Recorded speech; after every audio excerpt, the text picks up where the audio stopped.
Under the same moon, we share the love. Embracing the differences like hand in glove. Spreading peace and joy, it's a beautiful sight. Together we shine in each other's light. United we stand in love's pure might. Watching the world share in love and light. Hearts beating as one in our peaceful flight. Colors of harmony painting the night. United we stand in love's pure might.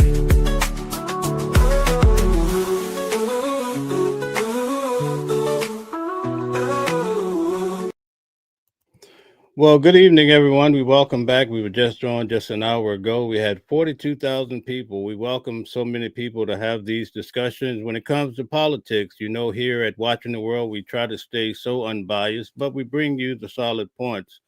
Tonight, we have a special guest, Candace Kelly. She feels like a teammate, a homemate.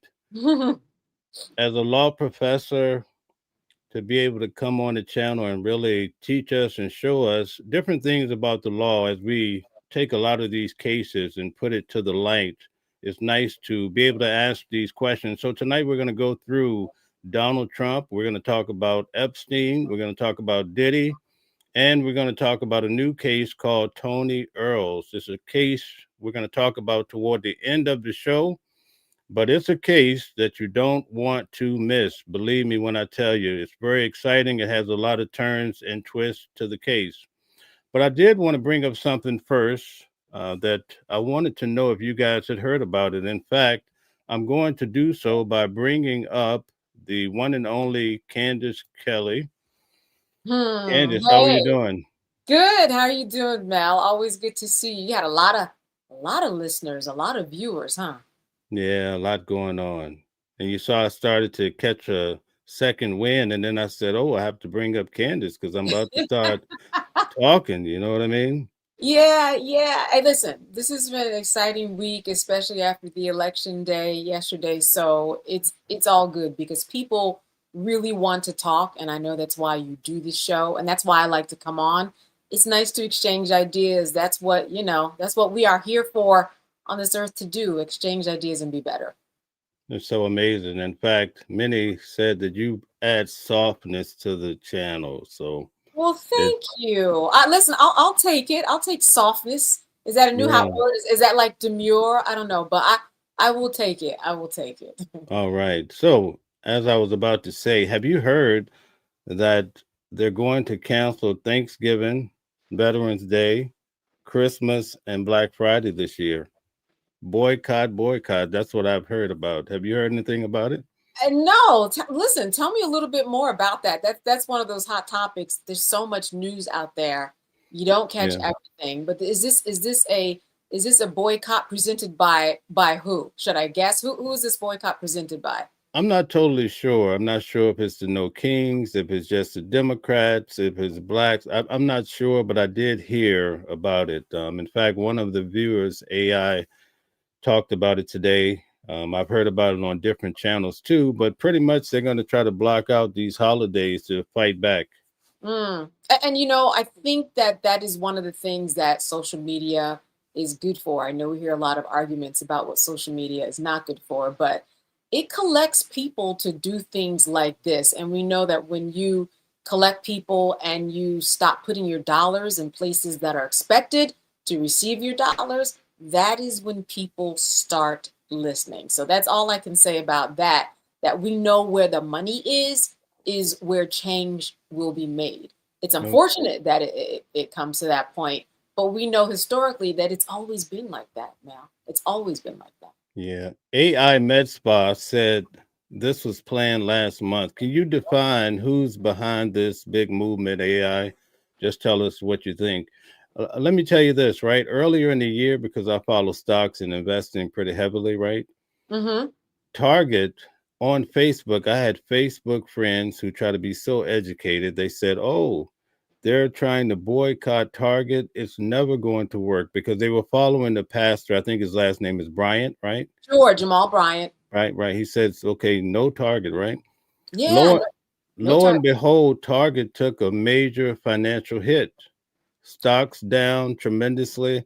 And I was shocked just by telling people, especially African American people, not to support Target. It really affected their bottom line. Yeah, it affected their bottom line, and the reason that it did is because people were sick and tired.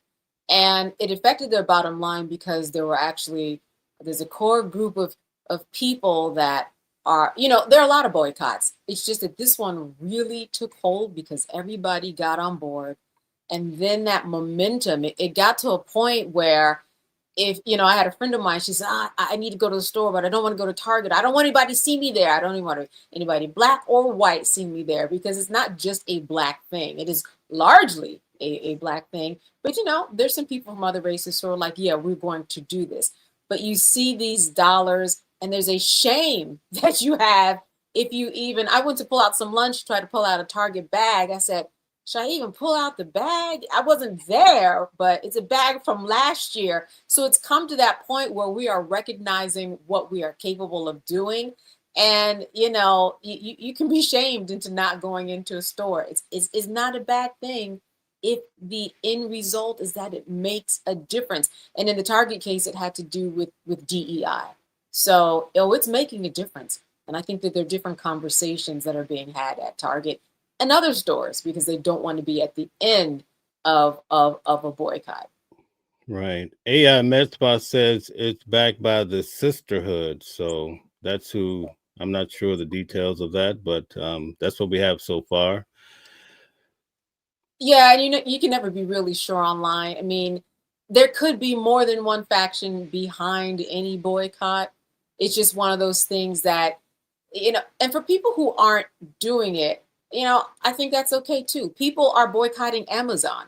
People are boycotting different things. It's good to have all of the numbers behind one place to make a point, but I don't think that people should be shamed into it.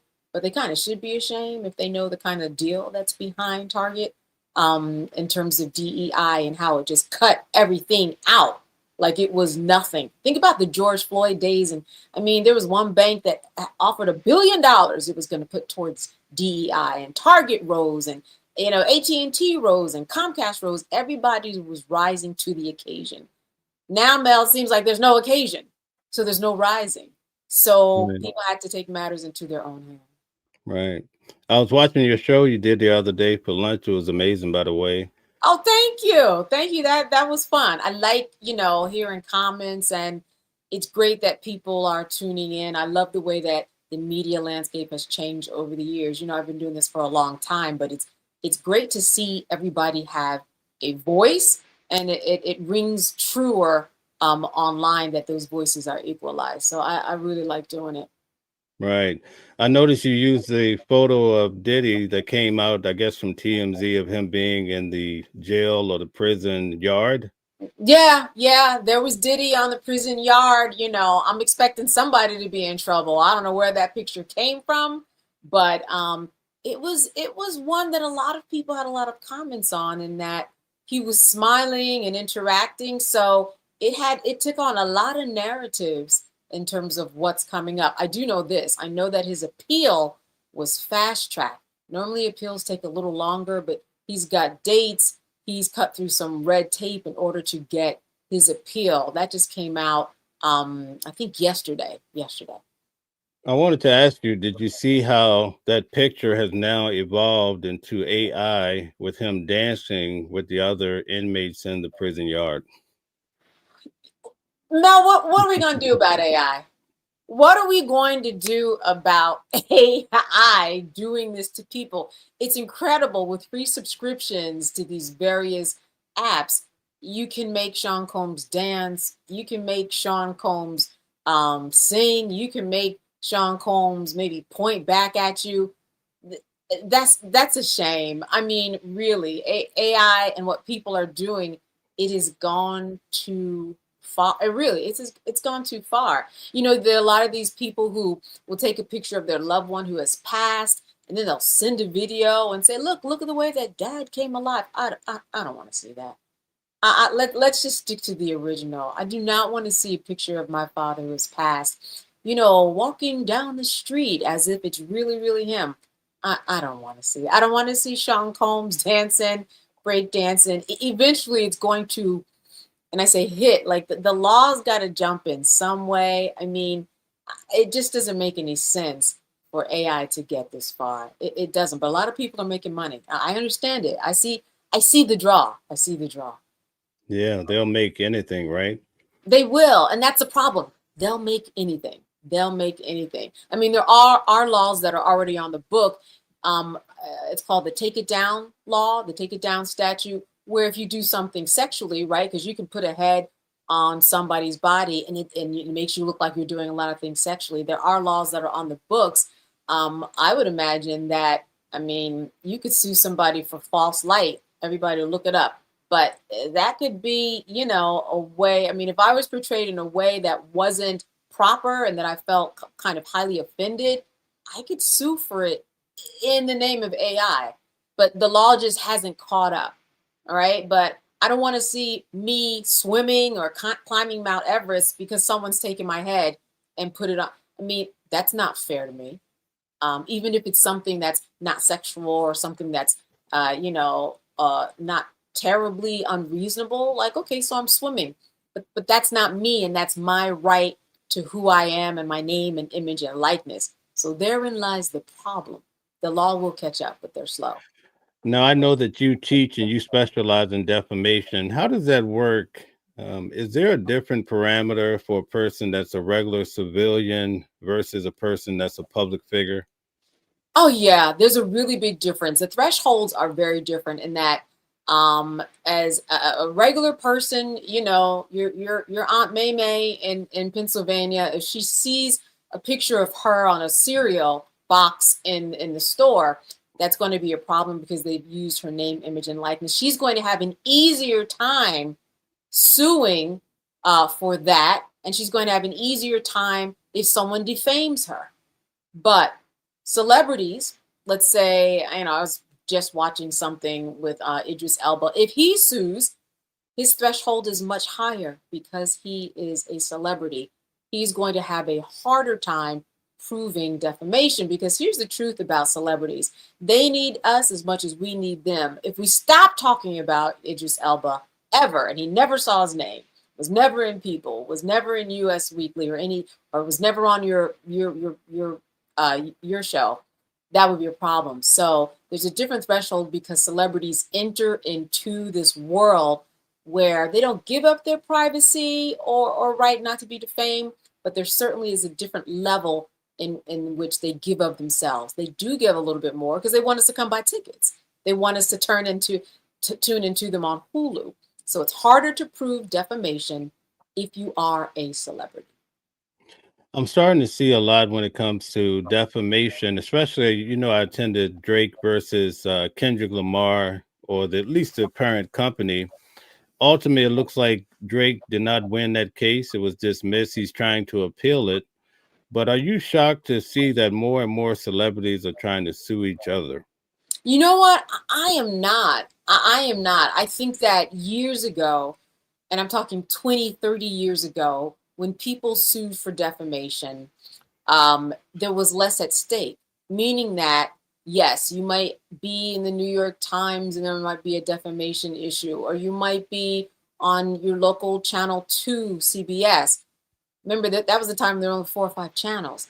Today, social media and the way that you're portrayed, if it's in a defamatory light, it can really kill who you are because everybody can receive the defamatory information within 5 seconds and share it with 500 other people, literally. So there goes your reputation. There goes who you've worked for. So I think that people are more inclined to work harder and quicker in order to stop defamatory information. Drake said, look, I'm not a pedophile. I do not like the way that he referred to me. I don't like his album cover where, it looked like where my house was, I was a pedophile. And there were other contractual issues that he thought his record company was doing to him.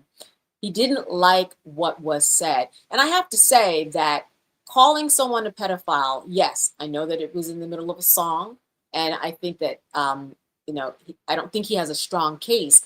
But when we talk about what you call someone that's going to get somebody mad and get you not to be looked at highly regarded in society, it's called a pedophile. I mean, even if you say, well, somebody was found guilty of manslaughter, that versus a pedophile, who do you want next door, right? And that's what we mean in the world of defamation by bringing down somebody's reputation. And a reputation, once you lose it, hard to get back. Very hard to get back. Exactly. A lot of celebrities are starting to follow in the footsteps of Donald Trump. In fact, they're saying it's okay to file bankruptcy because look at Donald Trump. He's rich. He's filed bankruptcy such and such time. Also, Donald Trump has gone after the legacy media. He's sued, I think, CBS or what That's have you, right. Yeah. 15 million, right? Yeah, CBS, ABC. I mean, it's been a lot of money, and he's putting it towards things, the money that he sees are beneficial to him. But I think what happens too is that when you involve mergers like Paramount and things that are kind of on the precipice of happening, and then you get the president involved who oversees the FCC, and they're the ones who ultimately have to approve some things, and that's all a part of the executive branch. So then things become murky. You're a station, you want this merger to be approved, so you might be more inclined to acquiesce and pay said money. I'm not saying that's the only reason that they paid it, but that was certainly the discussion in that boardroom, Mel, where they're figuring out, all right, we got to move these chess pieces properly, because if we don't do this, we may not get this merger approved, and that merger is going to help our bottom line dollar. So all of that comes into consideration. I think one of the things that people have been discussing a lot lately is that there is the judicial branch, the executive branch, and a legislative branch. But as of late, it's all becoming a little bit cloudy and not as separate as we've known it in the past. And that's the world that we're living in. That's the world that we're living in. All right. I did notice that Donald Trump is going after the Department of Justice for over 200 million, I believe. And he said, well, if it happens, if they pay it, I'm okay with it going toward the big ballroom, the big, beautiful ballroom. A lot of people are confused. How does a sitting president take money from the Department of Justice? Yeah, well, I think that Donald Trump is a man that is full of precedents, right? He's creating a lot of precedents that future courts can look at and say, hey, this may not have happened before, but Donald Trump set the precedent. He decided to sue. Some people who are in the past who have been sitting presidents have not found it in good form to sue. I found it to be rather tacky to sue, because you are in fact the president, right? You generally don't sue for defamation when you're sitting in these particular positions, but he's really changed the game. He has done a lot by taking the law into his hands and creating precedents. The other thing that we know that he's done is that he has stacked the federal courts with 100 and something, 200 and something federal judges, so that when those decisions, they might come in front of a particular court, those cases might be heard one way or the other, because he has in fact appointed someone who's Republican. But that's how it's always been. Democrats, they appoint Democrats, and Republicans, they appoint Republicans. Not making fault of it, just talking to you about how it works and how he might see how suing would be beneficial, because he knows how the courts are stacked. At one point I was covering the Epstein files pretty much every day because it was such a hot topic. Everybody's talking about Epstein files. Now it seems that it slowed down, and I guess a lot has to do with Mike Johnson and the whole voting situation. But it looks like Prince Andrew has taken the ultimate hit behind the Epstein files. Have you followed that any? Yeah, so it's interesting because, as you know, at first he removed the titles himself, like the Yorks and the Dukes. Those are official titles that he was known for. But recently, this week, Prince Charles went through the formal process of removing those from him. And he had to remove himself from the Royal Lodge, which is where he's been living for a very long time, for decades. So he's going to now move to a private facility. So it's not in the headlines the way that we've seen it, Epstein, but it is always percolating. In fact, was it Congressman Jamie Raskin just yesterday? He said, look, I don't know why you stopped this investigation. You've got 50 women who their documents and their facts all about what they say happened with Epstein, yet you shut the case. Why are you doing this? So those questions are still arising, and Democrats and Republicans, that's the difference. Both of them. Remember, Marjorie Taylor Greene was out there with the victims during the one of the recent rallies. So it's Democrats and Republicans. People have run on it, right? We've got the FBI director. He has said, hey, we got to see this information. So I don't think it's going anywhere. And it's been in the headlines, and we see how it is trickling. It's trickling down, and it's kind of around so much in the ether that even though Prince Andrew removed the titles himself, Prince Charles said, no, I'm going to do you one better. I'm going to go through the formal process and have those titles removed for you. So it's still a hot button issue. It's not going to go away. And it might be kind of what people have been thinking about. I mean, that and the government shutdown. But who knows whether the Epstein files is still a source of hurt for folks who believed in Trump, that he was going to get out all this information. And they went to the polls and maybe they said, you know what? I don't think he's telling the truth. I don't know, but that's out there, as well as the government shutdown. So it all kind of is a domino effect, very much so. You know, the Democrats are saying now, especially with the blue wave, that they're going to be able to take back everything, or at least a great part of it, during the midterm elections, right? Yeah. But right now, the Republicans and MAGA, they're sitting pretty good in a sweet spot. I don't think that they would put Epstein above their political stance and their posture, even though you would think that people would ultimately want to do the right thing. Especially, we have Virginia, what is her name, Dufresne or what have you, and how her life was ended. That's right. But that's my position. I think that takes precedence over the files. Yeah. So do you think that there were any voters that thought in the back of their mind, there were those Epstein files? I mean, there might have been, but you're saying more than that, it might have been the government shutdown. Right. I think more than that, more than the Epstein files, I think Republicans are happy to have everything, and they're sitting at a higher elevation. And I think they don't want to disturb that over the Epstein file, even though we saw what happened with Prince Andrew and how we saw such great measures. Mm-hmm. Now, the other thing that I've noticed, that with Trump, you don't have a victim coming forward saying he did this to me per se.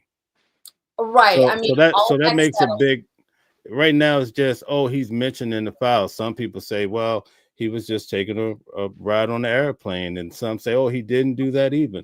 So it's debatable, but it's not like you have a face like Virginia saying, the president did this to me. And I think that's the deciding factor for many of these individuals. Yeah, and I would agree, because even when you look at the sexual assault case that he lost, that's already been settled and that's closed and that's a done deal. I don't think anybody's really thinking about that either.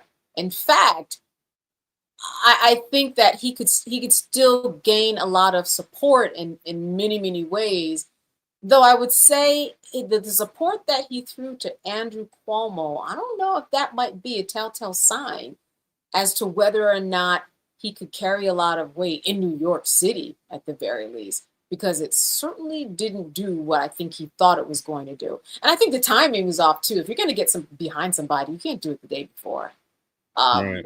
Yeah. So I think all of that comes into play when you're thinking of, all right, where does the power fall? I think if you look at Mamdani, I think you can see where the power falls and what people are thinking about when they go to the poll. Now, you're in New York City.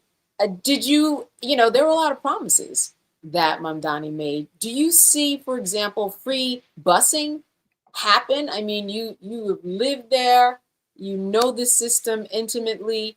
Does that make sense to you? Well, having a background in tax, in finance, I realized that this is going to show up in the taxes. Like, how can you get around it? So basically, even if your life is great and you leave a home to your family, your children are going to at some point be paying those taxes for many years to come. He wants to offer free child care, grocery stores, That's right. busing.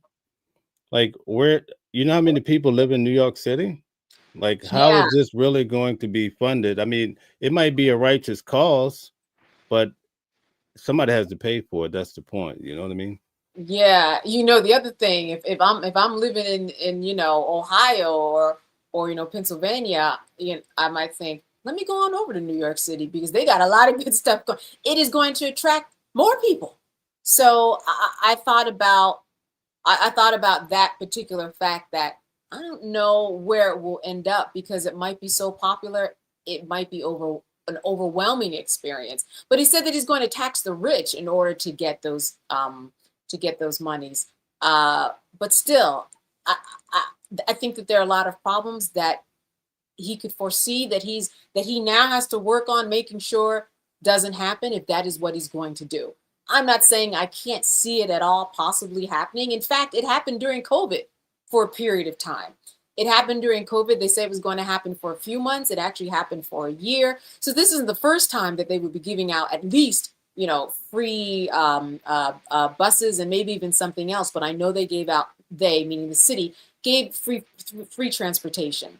So it has worked before. I just think now we're looking at it at a larger level, longer too. And then you got to worry about the economy and whether or not people are just going to come in by droves to New York City because you don't want that. And you know how I know they don't want that, Mel? Because of that extra, what's that called? That congestion uh, that I pay every time when I come in the It was a city. toll. It was a toll. Yeah. Oh, that toll. Do you know how much I paid during Sean Combs' trial? Okay. I mean, every time I came through during a certain hours, charging me, charging me, charging me. I mean, it wasn't a deterrent because I had to be there and I would rather drive, but I could see how that would deter some people and then move them to public transportation. So you have that too, in terms of the drivers that are going to be taking public transportation. And now if it's free, even more people are going to come. So that's a wait and see. Got to see how that turns out. So how does this look? In fact, Teddy says this is going to show up in the taxes of the top 1%. So he's pushing for tax the rich. Donald Trump Yes. Donald Trump is on the other side of the spectrum. Tax the poor, not the rich, right? Well, He is it? Would you say tax the poor? I don't know. What's your opinion? I think ultimately most societies tax the poor, the rich get whatever they want. Also, the second part of that, in his speech, he talked about how he was welcoming immigrants. Yes. Now, Donald Trump is the other side of the spectrum. So that's two He, cases, you see. yeah, he is. And you know what? I could see tax the poor literally and figuratively because the poor are taxed with the SNAP benefit program and it going away, right? So I could definitely see that. And when it comes to immigration, I mean, well, Donald Trump has spoken and acted on immigration policies. We see that happening. And I think that Mondani's words were really very cutting when he talked about immigrants, being a part of the fabric of New York City and managing it and growing it. And now a mayor leads it. That did not sit well with Donald Trump. And as he said, he might penalize them by taking away federal funds. But we will see. We will see. But I will say that what Donald Trump has said often and many times has come to fruition.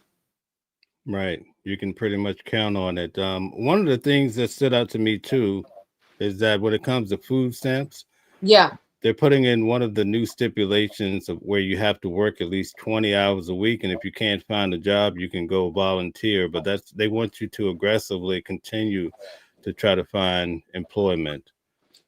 Yeah, you know, you'd sent me something on that today, and I thought, you know, that's very much like a typical unemployment process where they are encouraging you.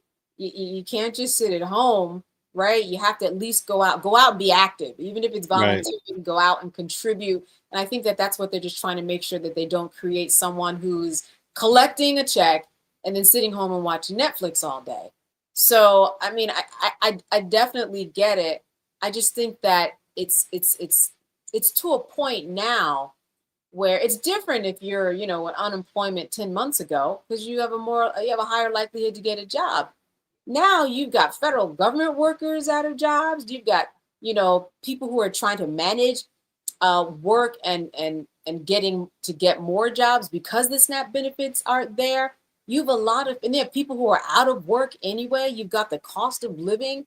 You have so many people competing now for jobs that might have had 10 applications, might really now have 100. So it's going to be a very, very difficult process for people to be gainfully employed at this time. If you get a job these days that is a salary that you like, you go play the lottery, because you are a winner, because it is very, very difficult to do today. Now, a lot of people are jumping in Uber, but you have to have a car that rises to the occasion of Uber's qualifications, right? Or you have to have a car to do these types of jobs where you're going shopping for someone or you're doing DoorDash. It really, one thing plays into the other. One thing plays into the other. Right.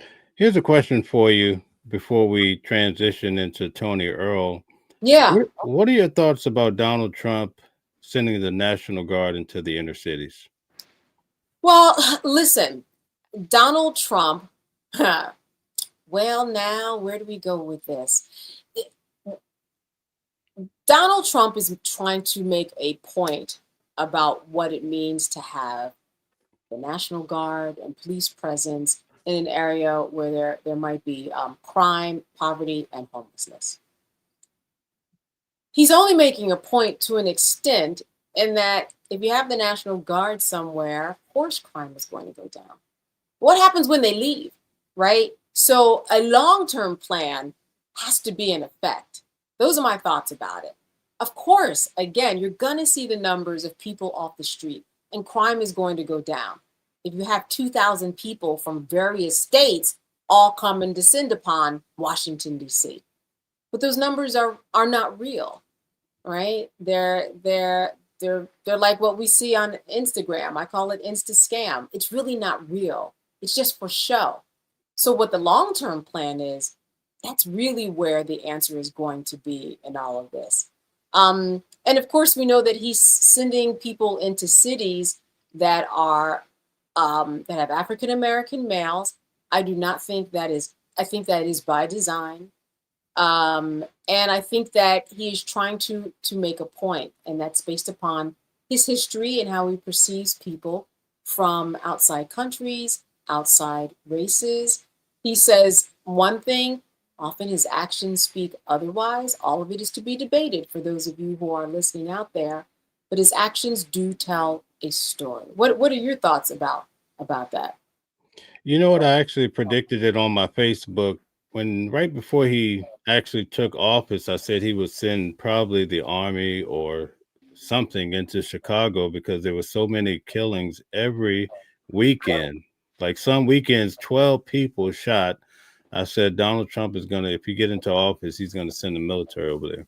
Yeah. So I understand. I mean, I understand how we got here.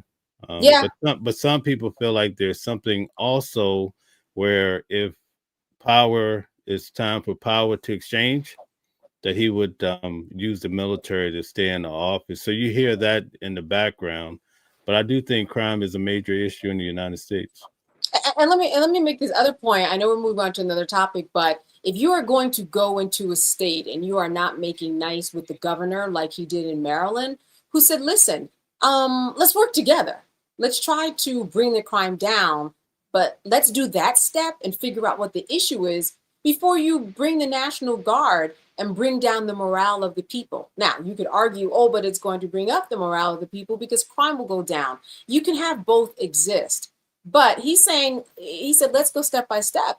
And the Department of Justice, the government said, no, we want to just come in and take over. So I think that you have a governor of a state, you have to befriend and play nice. That's what politics is all about. Finding a medium. Doesn't even have to be a happy medium. A medium. Where are we going to meet in order to make this happen? So let me leave that there. Right. I'm producing a video that kind of breaks down. Donald Trump says that in Washington, D.C., at least, they're going to implement the death penalty if you commit any major crime. Yeah, and you know what? Because of Washington D.C. And its statehood, it's something that falls under his purview, and that's why he's able to do so much in D.C. Unlike in Illinois, where the governor said, no, you're not. Where the mayor of Chicago said, yeah, no, you're not. So D.C. Is one of those places where he has much more power, and you're going to use that as an example for other places before he tries to continue to do the same thing. If he said it, he's going to do everything that he can to do it. That's what we know. Listen, it hasn't even been a year yet. I mean, for all the things he's done, it feels like it's been 2.5 years. I'm serious. Yeah, right. It hasn't even been a year yet. So what he is saying and doing, he is putting that, metal to the pedal. For real. He is. I felt like the first time around, he basically had to learn his way through, and a lot of his key individuals turned on him, right? But when Yeah. he came in the second time, he had a whole think tank and he had a whole network of people, and I mean loyalists, right? And I Yeah. think and Yeah. I think they came in day one. We're going to do 1, 2, 3. You're going to win, and that's what we've been seeing. So it's been tremendous progress. I mean, a lot of people did feel like Joe Biden was missing in action. Maybe it was his health, but that is something that I also heard before Trump came in. His first election was like what they call the starter marriage, right? When people have been married twice or 3 times, they don't count that first marriage. They're like, that was just starter marriage. I was learning my way. I was young. I was trying to figure it out. That's what his first election was like. It was like a starter marriage. It was just kind of a tryout. And then, like you said, that second time, Project 25 was in place. And then there was more order. There definitely was more order. Absolutely. All right, very good. So I'm going to go ahead and cue up the video here. We'll see how this goes. All right. Yeah, we are moving on to Tony Earls. Okay, so do you want to give the briefing on it, or well, your video will? That's right. Your video Yeah, breaks it down yeah. nicely. I forgot that. Let's take a look at behind the scenes of what went on with Tony Earls, who was just recently sentenced to 20 years for manslaughter. Okay, very good. Right at the ATM, Tony Earls Jr. and his wife were robbed at gunpoint. The robber took off over a fence to a nearby apartment complex. But another family, the Alvarez family, including daughter Arlene, were just going to dinner. Earls fired multiple shots at their truck as it passed, thinking that truck was the robbers. One bullet struck Arlene in the head and she died. 3.5 years, I never had a chance to ask them for forgiveness. I pray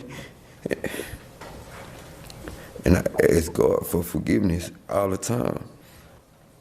And I can't get past me not asking them to forgive me for my mistakes that I made that night, my decisions that I made. Oh, none of us are the same. My husband's not the same. I'm not the same. Armando Jr. is not the same. And we've had trauma. We don't sleep well. Earls received the maximum sentence of 20 years for manslaughter.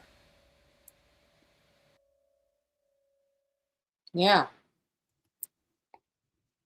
Pretty compelling. Yes, indeed. Yeah. So, where do we start with this case? I mean, it was just a regular night going to the ATM that turned out of control, right?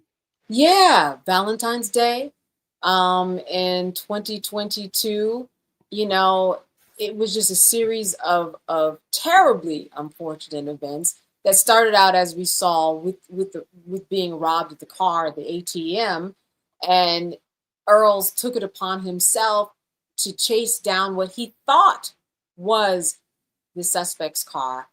And it wasn't. It actually happened to be another family that was going out on that Valentine's Day. So he is shooting at a car that he is thinking is the car that belonged to his assailant, to the robber. And that is where the issue comes in as to how do you even charge this guy? And then, you know, he was in a state where you can defend your home or your car. But what was his intent? In fact, when this went to the grand jury at first, it went to the grand jury for aggravated. He was charged with aggravated assault, but then when it went to the grand jury, it went to the grand jury for things like negligent homicide, manslaughter, murder. There were different things that a grand jury could choose from to indict him on. And they chose not to indict him at all because I think a lot of them maybe, and I don't know if you felt this way, but could you see himself in the same shoes as him? And maybe you, Mel, find yourself going after someone and then just kind of in the heat of the moment, making a mistake. Does that seem like a possibility for you? Did it seem reasonable to you for this guy, Tony Earls? Yeah, it seemed reasonable to me. Let me tell you why. When the guy robbed them, he ran down the hill. Yeah. And he ran past the sign, so the sign blocked the guy running, the robber. At the same time, that family, the husband and wife says, oh, let's just stop and get some money for dinner. And they decide to go to the bank. Simultaneously, they saw the robber coming past their car running. And they say, I think this guy robbed someone at the bank. So they sped off.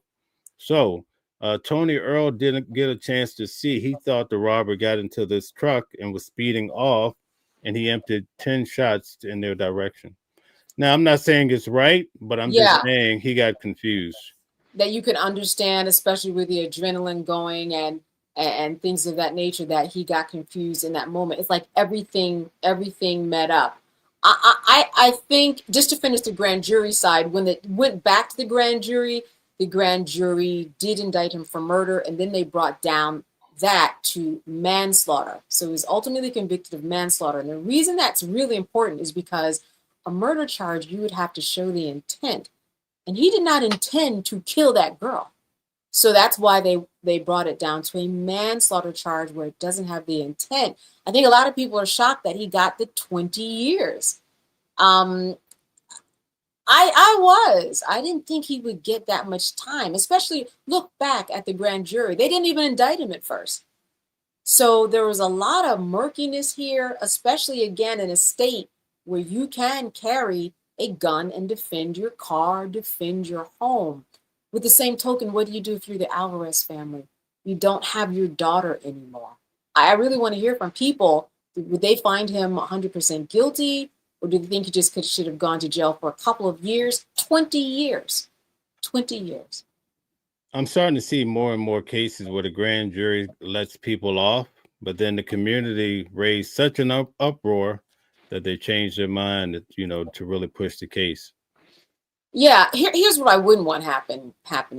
I mean, I'm a mother and I go to the store and I run into this guy. Yeah, I mean, I can understand why the community would definitely make an uproar. I can also kind of see what happened with him. But somebody has to be responsible, I think, ultimately, because but for Earls, the little girl would be alive, and she's not. He did that. It was his mistake. And people, even when you make mistakes, you are held accountable for what you did. I'm just not sure. No, I'm positive that 20 years, that was way too much. By the way, we saw him sitting in the witness stand. He wasn't actually testifying. What he was doing was he was giving a statement during the sentencing phase.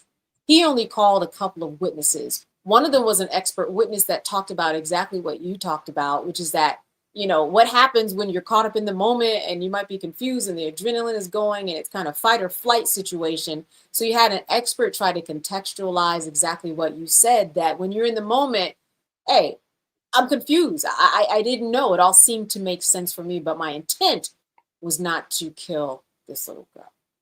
Yeah, I think if you try that in New York, you're going to take a long journey, but he was in a stand your ground state, if I'm not mistaken, right? And I think Exactly. the rules are a little bit different. In fact, when he got back in the car and they were driving out, they got to the road, he let off his 10th shot in the direction of the vehicle. So imagine the family probably at this point, they realize the daughter has been hit, trying to console or figure it out. And Yeah. he lets off another bullet, and I don't see them calling the police. Yeah. So I think that's the big problem in this case. There's no call. I don't know for a fact, but I don't think they stayed there and called the police. You mean that the Alvarez family? Yes, I think they took off from what I saw in the video. Yeah. They took off. He had told everybody, get down, get down. The little girl had earphones on. She couldn't hear. So I think they went to the hospital at that point because they saw that she was struck. And I'm sure that somebody called the police along the way, but they had to get the girl who was struck to the hospital, their daughter. As we saw during the sentencing phase, the mother, took the stand and talked about how it changed her family. And as we know from the Sean Combs trial, that sentencing is real. That's when real evidence comes out to try to prove that this person has a value system that can't be shooken, shaped, one of the words, and that it's good and that it's solid. And that's what listen, Earls, Tony Earls' father also took the stand to talk about his son. And he's like, listen, you're making him out to be this person. He's not that person. We saw during the Sean Combs trial how there was a video, and at one point it felt like we were in church. There was a pastor who came up. That sentencing phase and portion of the trial is really, really important, because this is the time where before the judge makes his decision, you can say this person really is worth rehabilitation, and we can let them back out into society. But 20 years is a long time. There are people who don't go to jail for intentional murders for that. That's my only problem with this case. 20 years is a long, long time. Yeah, I've seen people here in New York get 7 years for murder, right? Yeah. I think one thing, obviously, that did not work in his favor is there was a video of him that was played during court a couple of times of him fighting his stepson, and he also pulled out a gun there. And that's what, we've talked about this before, how anything you do in life, it can make its way into a court. I mean, that's not the only reason why you're a good citizen contributing to this world, but you best believe that if you get in trouble by the law, they can pull from anywhere to show what you have the proclivity to do. And that was not a good look. That was not a good look for him to be fighting plus the gun. I think fighting alone is like, what, in a convenience store? What happened in the convenience store between the Funyuns and the checkout counter, Mel, where you having a fight with your stepson, someone who you've married his mother? So not good, not good. Right. But I think if he had to call the police and said, "Hey, I was robbed and this occurred," but he did none of that. They just sped off after he let off another shot. So I think that impacted the case in a negative way too. I think you're right. I think you're very right. This whole case of, I'm a vigilante and this is what's going to happen. It was just kind of, it was irresponsible. Specifically, it was reckless. And that is what prosecutors said. All this was just reckless. All of this was just reckless, which is a legal standard. But again, you have the expert witness that says once you get in a situation, your adrenaline is going, things are confusing. But it isn't something that the jury went for, nor did the judge. Because the judge, as we know, has a lot of discretion, and he could have been more lenient in the sentence, but he wasn't. He wasn't sold. Right. Do you foresee or do you think an appeal will come through on this case? Oh, he will definitely appeal. And I think that one good thing he's got a few good things going for him. That is, number one, this wasn't intentional. Number two, the grand jury didn't even charge him at first. And number three, he in fact was a victim himself, right? Where is this guy who actually committed the crime? And if you found him, wouldn't he also be largely responsible for the death of this little girl? The fact that he's not here makes it feel like Tony Earls is getting more of the brunt of the punishment. because the guy who started this domino effect, he's nowhere to be found. So Earls is getting all of the punishment of this whole process. I think it would be much different, and tell me if you agree, if in fact they also caught the robber. Right. Right. I believe so. Okay. So let me ask you this question. When it comes to the law, during the appeal process, it's not a whole drug out case again, right? It's more pointed and to the point, right? Yeah, it really speaks to whatever issue, be it constitutional, be it procedural. You're saying that something went wrong in this case. So we're not asking you to decide whether or not he was robbed or whether or not, well, actually, that's the Supreme Court. So on appeal, what you're saying is that there was an issue in the case, and based upon that issue, it should be appealed. In this one, I already mentioned what I think he can appeal on, but they're not going to go through the facts of the case. All of that's decided. They're just going through specific issues on appeal to determine whether or not that was right or wrong in terms of the law. And if it is wrong, if there's something that is procedurally wrong, well, then he gets another trial. Right. When it comes to these cases, do you think it's a major difference between the public defenders versus a paid attorney or a team of attorneys? Yes and yes. We just live in one of those societies where the system is set up where the more money you have to pay an attorney, $8.50 an hour or $3.50 an hour, well, they're going to be working and grinding for you. Now, there are some amazing public defenders, but anybody who's been reading the headlines and understand what's going on in that world, they are overworked. The cases are overbearing for them. People are leaving the field because there's no way to possibly, with the caseload, fairly defend someone, and that's not fair. You're supposed to get, if you, Miranda, if you cannot afford an attorney, one will be afforded to you. That's all in the effort to try to make sure you get a fair trial. Well, it's not fair if your defense attorney has a caseload that's overbearing and they can't pay attention to the details. Something gets lost. Much better to have a paid attorney. In addition to that, better to understand the law on your own too, because when you are picked up for anything, whether it's a DUI or speeding ticket or murder, your input counts a great deal. You're part of every process. So you better understand your case because you have the information because you were there and you're actually guiding your attorneys too. It's kind of like, a defendant who wants to take the stand. He can take the stand if he wants to. It's ultimately his decision. His attorneys will tell him not to, or her. But if a defendant ultimately wants to take the stand, they can because it's their case. They're in charge. And that's why I love these shows that you're doing, because people learn about the law. And that's what you need if you're going to be part of this justice system that you are paying for. It is your tax dollars. Yeah, that reminds me of the Sean Diddy Combs case and how he did not take the stand. Right? Yeah, he did not. Listen, and before that, he wanted to take that stand. He was determined, but that opens up a whole set of doors that you don't want to go in.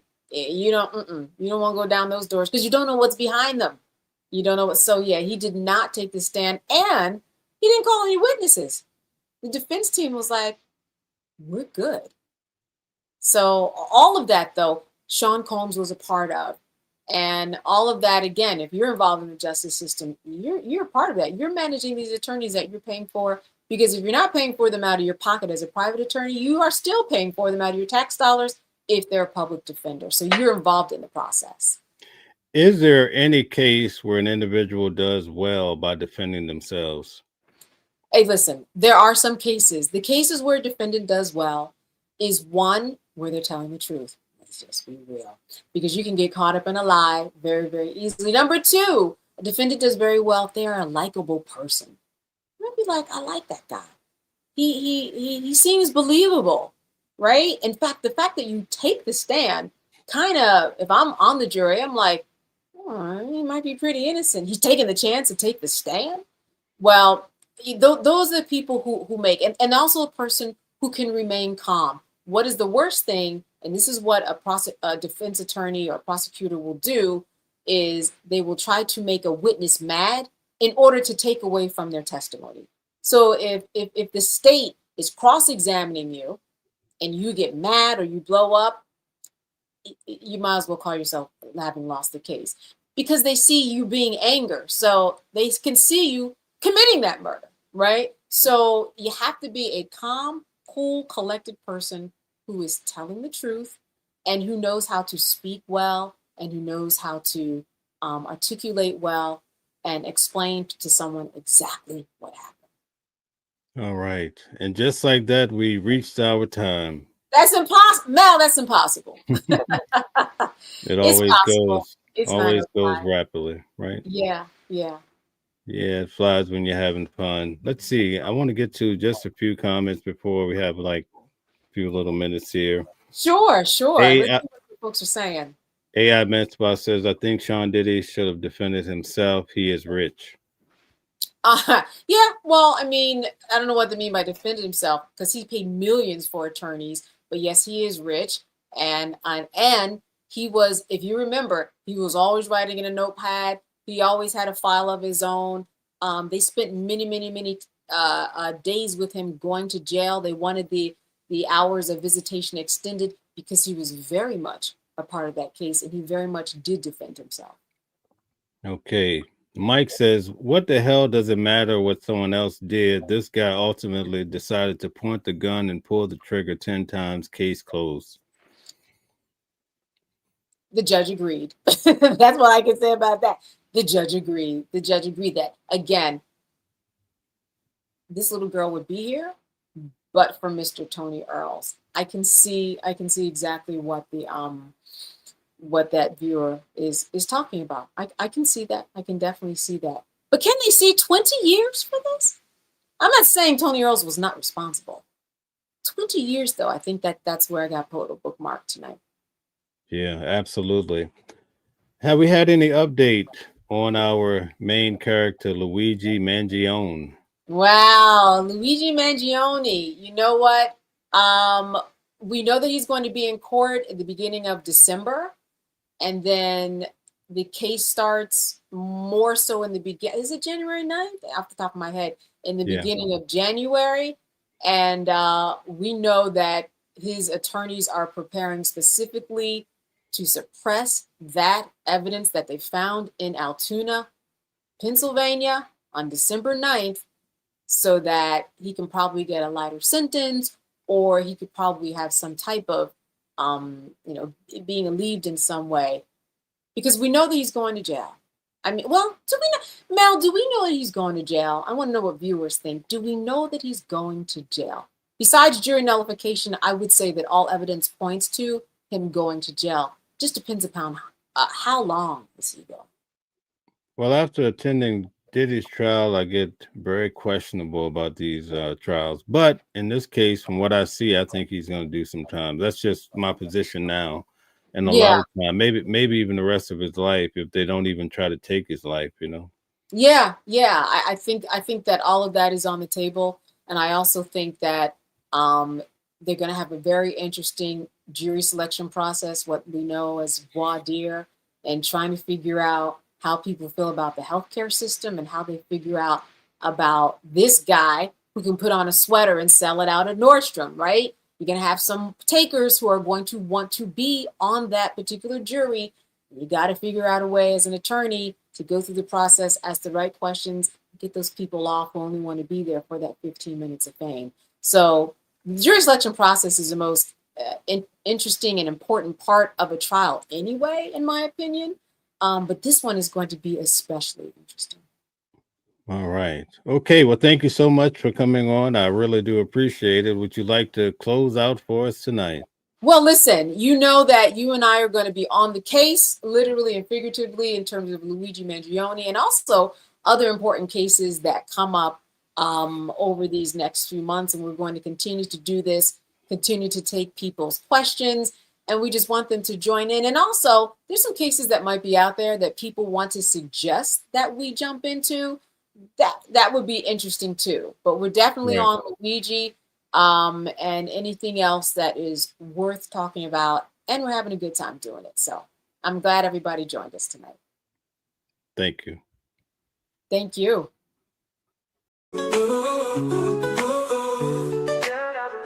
Different voices, but the same song.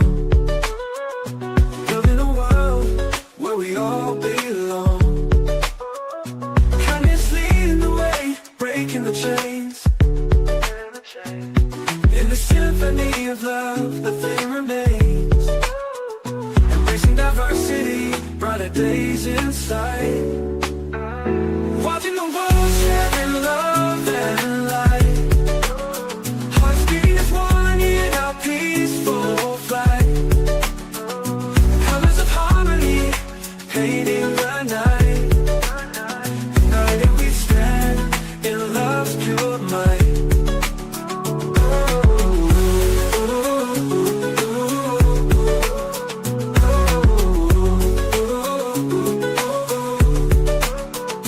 Watching the world sharing love and light. Hearts beating as one in our peaceful flight. The colors of harmony, painting the night. United we stand.